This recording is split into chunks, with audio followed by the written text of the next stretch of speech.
Isang linggo na nga ang nakalipas mula nang sumapit ang year 2012, pero siguradong bakas pa rin ang naging resulta ng nagdaang selebrasyon ng New Year. Isa na nga dito ang mga nadagdag na timbang sa ating katawan. At tuwing sumasapit ang New Year, hindi rin maiaalis ang pagkakaroon natin ng mga New Year's resolution. Kasama na syempre ang healthy lifestyle. At sa hilig nating mga Pinoy na kumain sa iba't ibang klase ng restaurants, baka hindi nating mapigilang kumain na naman ng marami. Pero sa ating mga Pinoy na mahilig talagang kumain, tila napakahirap gawin. Kaya naman very timely ang isang restaurant na ito sa Makati. Hindi ka lamang bubusugin, kundi healthy diet mo ay matutulungan din.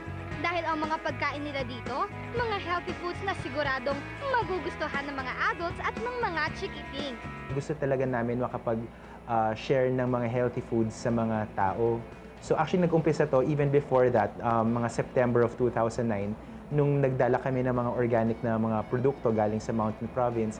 Tapos after 4 months, talagang dinecide po namin na ito take over na yung buong spasyo doon nga sa unang branch namin sa Wilson. From there pa lang, sumanga na siya ng madaming mga iba't ibang aspects ng healthy eating eh. So yun nga, yung sinasabi mong low glycemic diet, yung medyo pagkain ng hindi masyadong matatamis, at saka yun nga, pag-consume ng natural at organic food.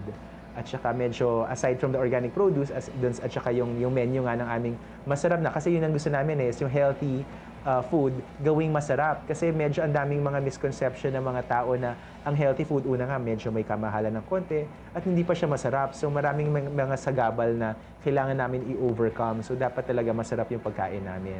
Organic foods ang offer nila dito, meaning lahat ng kanilang pagkain ay naturally low in cholesterol and fats at mayaman sa fiber. Kaya naman papatok talaga ito sa mga taong gustong magkaroon ng healthy diet. Ano ba yung mga benefits ng pagkain ng organic? Unang-una kasi is,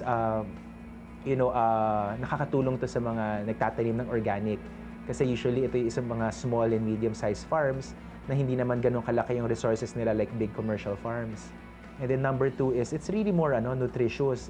May debate nga tungkol sa organic na sinasabi nila, maaring parehas lang naman yung nutrition, pero ang isang bagay na sinasabi ng mga experts talaga na ang advantage ng organic ay unang-una, wala itong mga bakas or residue ng mga chemicals katulad ng fertilizers, pesticides, or mga herbicides na maaring makasama ito sa ating katawan pag ito ay kinakain natin na madalas. Lalong-lalo na kapag medyo may mga health issues na tayo.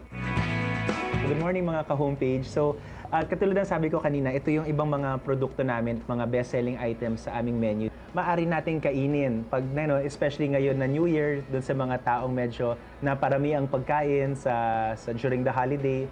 So gusto natin magpapayat, pero gusto pa rin naman natin mag-enjoy sa ating mga kinakain. Itong aming best-selling na sandwich, ito ay ang tinatawag na free-range chicken sandwich on ciabatta.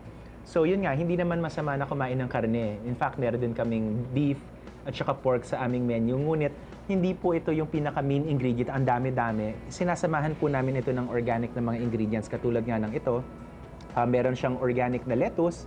Tapos yung side dish po namin ay baked gluten-free soy chips. Yung tinapay namin healthy din dahil unang-una wala po itong preservatives at conditioners. At sinabi talaga namin sa aming baker na lagyan po ng konting wheat, whole wheat ang tinapay para may added fiber. Ito naman yung aming best-selling din na goodie wraps. So goodie wrap kasi yung pinaka main feature nito ay yung tinatawag na goodie kefir na dressing or sauce. So ang kefir po, ang hindi lahat nakakaalam nito, ito po yung isang probiotic na drink na medyo may konting asim siya dahil ito po ay isang fermented na product. Isipin nyo lang po na, let's say, yogurt. Pero ang yogurt kasi ilang mga klase lang yun ng beneficial bacteria. Ang kefir ay over 30 different kinds of beneficial bacteria. So meron kaming 4 na flavors. Ito po ay yung crab stick and mango. So medyo may konting tamis na gusto ng mga bata. Ngunit meron din kaming chicken wrap. Meron kaming vegetarian wrap. Meron po kaming beef wrap. So medyo may konting anghang po siya ng konti at nakakabusog talaga. Of course, meron din kaming salads, meron din kaming pasta na yun nga, ginagamitan talaga ng organic ingredients and natural ingredients. And then for dessert naman, pwede naman talaga tayong kumain ng dessert. Hindi naman kailangan na wag natin kainin ang mga gusto natin kainin. So ito po ay ang aming organic carrot cake. So, yung carrots po na ginagamit namin dito ay organic carrots that we get from the mountain province sa Baguio. And then hinaluan po namin ito ng mga nuts at saka ng mga dried fruits. At saka ang sweetener po namin ay ang tinatawag na coconut sugar. Ito po ay isang pampatamis na natural na pwede po sa ating mga kapamilya na diabetics, hindi po ito nakakasama sa atin, pero ito ay natural, hindi po ito chemical. Tinawag ko po itong vegan Jolly Green. Meron po itong tatlong superfoods na tinatawag. Superfood kasi ay mga ingredients na napakataas sa isang uri ng nutrition or meron po itong very very remarkable health benefit. So, vegan po siya, meaning wala po itong gatas. Pero napaka-creamy pa rin po nito dahil ginamitan po ito ng coconut milk.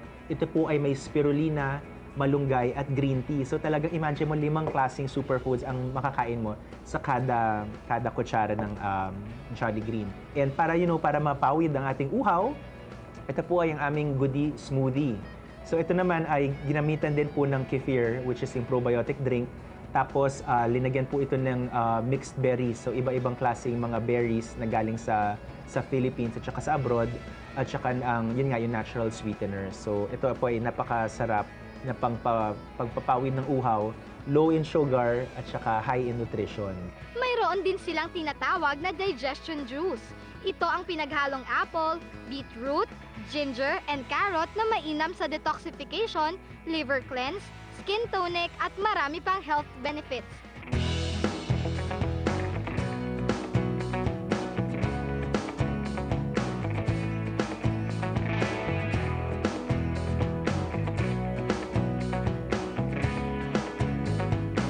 Hindi lang basta restaurant ang business ni Mr. Angelo dahil mayroon din silang mini-mart ng mga locally sourced organic produce gaya ng fruits, vegetables, and herbs at mga healthy pigs. Hahanga ka naman talaga sa konsepto ng restaurant na ito.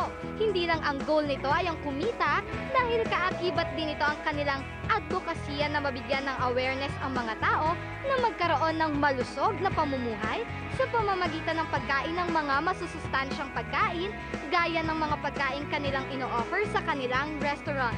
So actually, tinutulungan po namin nga, aside from the fact na binibigyan namin ng sustansya or ng good health ang ating mga customers, nakakatulong po din ito sa ating mga community, mga small and medium-sized farmers. And then of course, meron din po kami mga CSR or corporate social responsibility. We also want to really educate people about eating healthily and really share what we know to the general public. Para sa homepage, ako si Blueberry Fabiosa.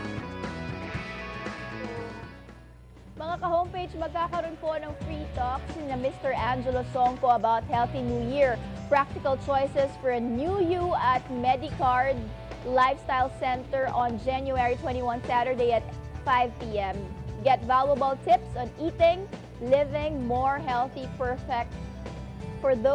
This is perfect for those who are guilty from eating a lot from the holiday binge na nakalipas. Topics would include po substitution, the benefits of going organic, natural sweeteners, and more. For more information, just email Angelo at sugarleaf.com or call or text at 0917-863-9055. Mga ka-homepage, ito naman mga kwento na ikatutuwa po natin magpapagaan ang ating buhay para sa mga smartphone at tablet PC users.